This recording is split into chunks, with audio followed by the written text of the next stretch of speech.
Pradėjai sportuoti, bet po kelių savaičių viskas nutrūko? Tu ne vienas. Ir tai nereiškia, tau trūksta valios. Dauguma žmonių meta sportą ne dėl tinginystės. Jie meta, nes dažnai treniruotis yra statomos ne pagal gyvenimą, o prieš jį.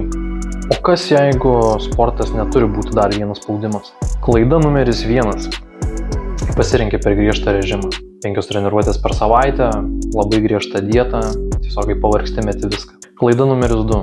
Sportas tampa reikia, o nenoriu.